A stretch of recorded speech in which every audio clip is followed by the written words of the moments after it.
Tous, je voudrais me présenter, Pascal Mélin, pour ceux qui ne me connaissent pas, je suis le président d'SOS Hépatite et je suis aussi médecin, je m'occupe d'un service de médecine interne où on prend en charge des patients affectés par l'hépatite ou le VIH et je travaille dans un XAPA au contact des patients addicts. Je voudrais remercier Jean-Pierre pour oser donner la parole aux malades pour finir à topo. Et vous m'avez pris de court, je m'étais dit j'aurais pas le temps comme d'habitude, donc je vais faire très peu de diapos, et on a le temps, c'est quand même merveilleux, et c'est peut-être la preuve que les choses changent. Alors j'ai envie de faire un premier croche-pied à Christian Trépeau en disant « Non, je suis pas d'accord avec toi Christian, il y a énormément de résistance dans l'hépatite C, mais les résistances, elles sont pas du côté du virus, pour la première fois, elles sont dans nos têtes, elles sont dans nos politiques de santé, et elles sont dans nos financements. » Donc c'est ces résistances-là sur lesquelles il va falloir batailler demain, parce que le virus, lui, il a lâché la partie, il ne tient plus qu'à nous de la gagner. Alors j'ai voulu avoir un titre provocateur, j'ai dit il faut éradiquer les co-infectés. Alors au début, on m'a répondu mais tu t'es trompé, il y a une faute de frappe, c'est il faut éradiquer la co-infection. Je dis non, c'est les co-infectés. Aujourd'hui, il n'y a plus de co-infectés, il n'y a que des mono-infectés qui s'ignorent. On a la possibilité de faire passer tous les patients d'un statut de co-infecté à des statuts de mono-infectés. Pour autant, ce n'est pas si simple. L'idée, elle m'est venue en début d'année, quand dans ma file active, comme beaucoup de médecins, j'avais ce que j'appelais mes vieux co-inf, des patients qui avaient déjà eu plusieurs traitements, qui étaient extrêmement frileux, avaient mangé de l'interféron, ceux qu'on appelait, comme pendant la Grande Guerre, nos gueules cassées, qui étaient très touchés par cette infection et qui ne voulaient plus entendre parler de traitement. Puis sont arrivées les nouvelles molécules, les antiviraux d'action directe. Alors, ça me fait toujours rire quand on dit action directe, parce qu'il fut un temps où action directe, ça renvoyait aussi à de la résistance, et là, il n'y en a pas. Voilà. Je les ai traités, et cet été, on a repris la file active, et on s'est rendu compte qu'on n'avait plus de co-infectés dans notre file active. Alors oui, c'est de la province, hein, on n'est pas dans des grosses équipes parisiennes, mais en tout cas, je pense que c'est possible. Et j'aurais envie de dire que maintenant, s'il reste des co-infectés, ce sera de la faute à qui? Toujours dans la provoque. Les données françaises, 140 000 personnes qui vivent avec le VIH, 30 à 40 000 patients co-infectés, on est toujours sur un tiers, comme on nous l'a rappelé tout à l'heure sur les données américaines, 250 000 personnes vivant avec le VHC. Donc si on prend ça par le bout de l'hépatite C, il y a peu de patients co-infectés. Mais si on regarde dans la file active des patients avec le VIH, c'est une chance sur 3 de vivre avec une co-infection. Mais comment on vit avec cette maladie-là? Et là, je pense qu'il y a quelque chose qui est fondamental, c'est que si vous reprenez l'histoire de ce qu'on a fait dans les cohortes VIH, on s'est rendu compte il y a 10 ans qu'on avait oublié de tester nos malades VIH pour l'hépatite B ou l'hépatite C. Horrible chose, il y en avait même qui n'étaient pas vaccinés contre l'hépatite B. Donc, à travers un certain nombre d'actions, on a repris ça. Et on s'est rendu compte qu'on avait pu porter la parole aux patients et les informer qu'ils étaient atteints d'hépatite C et qu'ils étaient donc co-infectés. Mais on avait fait un grading. Les patients avaient un VIH et une hépatite C, qui semblait moins grave. Et je veux donner un petit coup de chapeau à Gérald, qui était un copain activiste qui était là, qui est décédé, et qui me disait, mais moi ça me fait peur, la co-infection, c'est 2 virus, c'est 2 chiens qui me tiennent en laisse, j'ai mon VIH, j'ai mon VHC, et ils me font avancer les 2 en même temps. Si tu m'en enlèves un, je vais tourner en rond et je vais me casser la figure. Donc la question des représentations du patient, de comment il se représente ces 2 maladies, vous ne vous rendez pas compte de la difficulté, il pensait avoir 2 maladies chroniques, et là on lui dit qu'il en a une dont il peut guérir, et qui n'est en fait qu'un patient mono-infecté VIH en puissance. C'est d'une extrême violence ce qu'on est en train de dire. Prenez votre chance de guérir, ça dépend que de vous. Il va falloir faire de la formation pour dire aux patients, vous êtes co-infecté, mais vous pouvez guérir. Mais vous garderez votre maladie chronique sur le VIH. Donc c'est très schizophréniant. La mortalité hépatique, quand on regarde les grandes cohortes VIH, on nous dit que c'est la 2e ou la 3e cause de mortalité. On est complètement d'accord avec ça. Je veux juste insister sur le fait que quand on prend le groupe des patients co-infectés, la première cause de mortalité, c'est le foie. La mortalité du foie, elle se dilue dans le VIH parce que tout le monde n'a pas une hépatite. Mais si vous prenez que les co-infectés, ils vont mourir essentiellement des maladies hépatiques aujourd'hui. Le VIH, il complique l'accès au traitement parce qu'on a effectivement les problèmes de décompensation, parce qu'on va avoir les problèmes de greffe. Je me souviens, il y a 15 ans, dans les congrès d'hépato, les gens étaient vent debout en disant « on ne va quand même pas greffer les patients co-infectés ». Ça pose des ça pose des problèmes avec les immunosuppresseurs. Il va falloir apprendre à gérer les interactions médicamenteuses. Comment on va faire demain avec des gens qui sont co-infectés, immunodéprimés, qui vont avoir un cancer du foie? Est-ce qu'on va pouvoir les chimio-emboliser? Est-ce qu'on va pouvoir les transplanter? Donc tout ça, c'est des vrais problèmes aujourd'hui auxquels les complications nous posent souci, mais où la question est, est-ce que tout ça n'est pas évitable en traitant les co-infections avant d'arriver au stade des complications? Donc c'est un véritable enjeu, d'autant qu'on sait que les patients co-infectés vont progresser plus vite vers les formes graves. Qui sont-ils? On ne se souvient plus, mais il y a les hémophiles dans les co-infectés, qui sont là pour beaucoup, des personnes contaminées par usage de drogue, par voie intraveineuse. Et j'insiste sur un point qui est pour moi hyper important dans la stratégie qu'on doit avoir aujourd'hui, c'est que quand on interroge les équipes, 90% de ces communautés sont dépistées.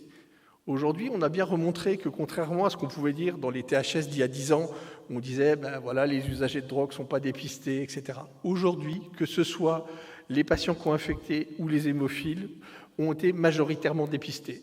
Mais qu'est-ce qu'on leur a dit de leur statut? Qu'est-ce qu'ils en ont compris?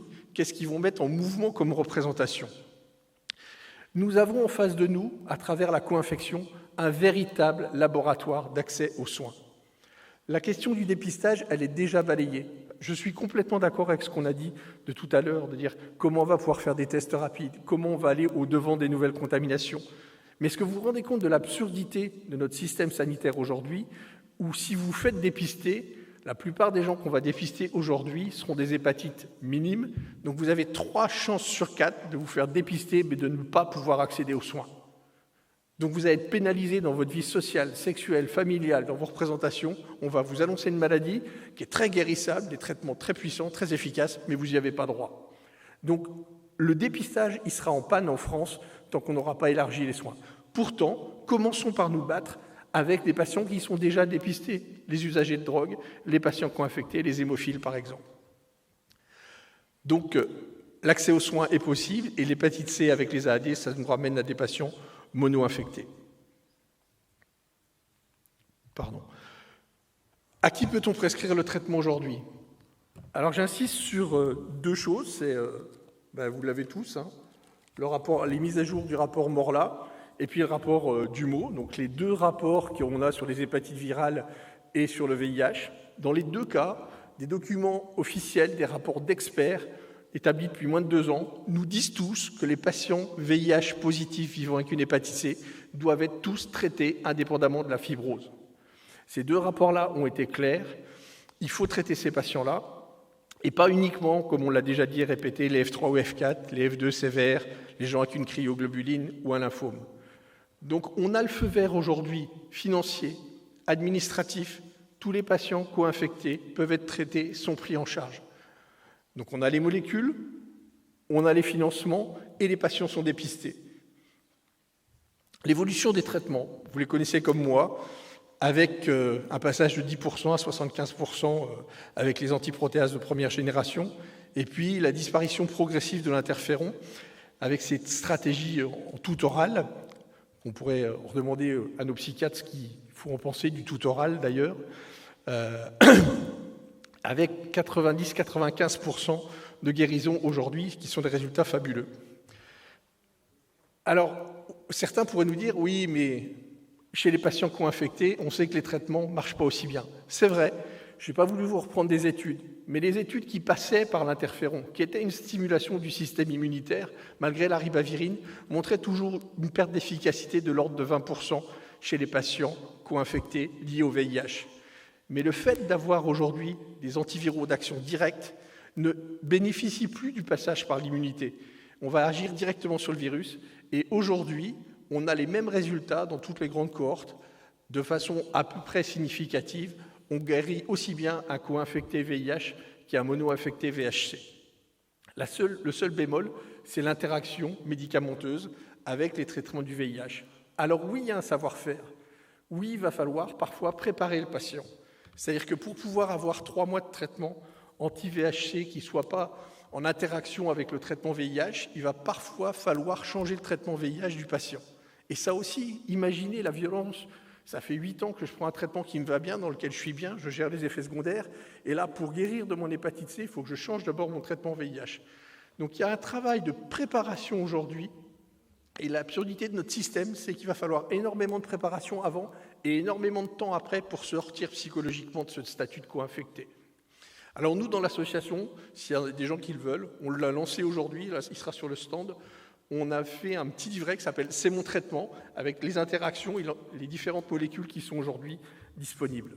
Et je pense que ça passe aussi par là, au niveau communautaire, c'est à nous, patients, à dire aux autres patients, il faut y aller. À qui devrait-on prescrire les nouveaux traitements ? Je vous l'ai dit, on rêve tous, la FEF nous l'a dit, le rapport Dumont nous le dit également, on rêve tous de pouvoir traiter tout le monde de façon le plus large possible. Mais en tout cas, ce qui est clair aujourd'hui, c'est que les co-infectés sont dans la priorité pour y aller. Donc on peut rêver dans un an, fin 2016, on a 30 000 patients qui sont pour la plupart déjà répertoriés, qui sont dans les files actives, on a 3 mois de traitement. Allez, je vous fais cadeau de 5-6 mois de préparation pour les emmener. Pour 2016, on ne devrait plus avoir de co-infectés, car on les connaît, car les traitements sont efficaces, car il y a peu d'effets secondaires, car ils sont prioritaires reconnus dans l'accès aux soins, et car on connaît aujourd'hui les interactions médicamenteuses. Donc on n'a aucune raison de ne pas les traiter. Fin 2016, les patients co-infectés qui resteront là seront des patients mal traités. Et je pèse mes mots. C'est-à-dire maltraités, c'est aussi mal communiqué, c'est parce qu'on n'aura pas su leur expliquer et les amener au traitement. Les co-infections seront des pathologies addictives demain. Je voudrais rêver d'un THS où quand on mettra co-infection, on ne parlera plus de virus, mais on dira hépatite et alcool, car la prochaine co-infection, c'est l'infection avec des comportements, avec une infection entre l'hépatite et l'obésité, ou une co-infection avec des consommations d'alcool, par exemple, mais plus de co-infection de plusieurs virus. Et je rappelais que donc dans ma file active, il n'y a plus que des mono-infectés maintenant VIH. Un traitement pour tous, une guérison pour chacun, une protection universelle. Vous avez vu que Christian avait repris dans le sens contraire en nous disant une guérison pour tous et un traitement pour chacun.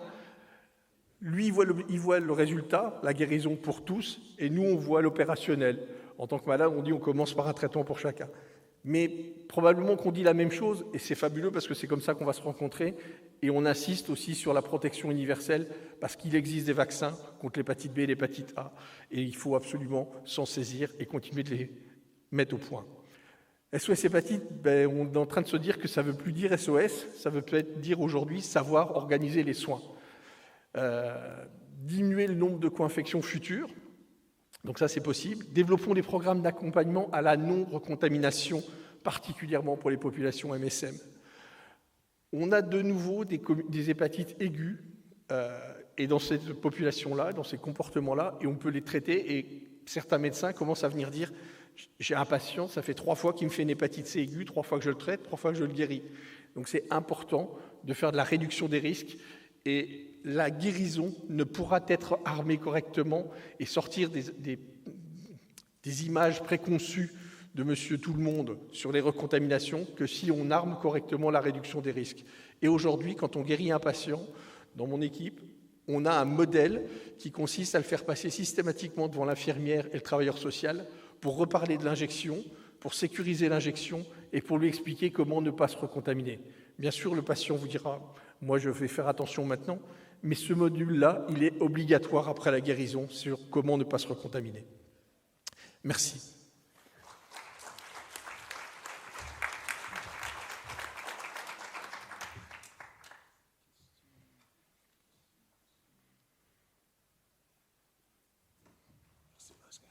Merci Pascal.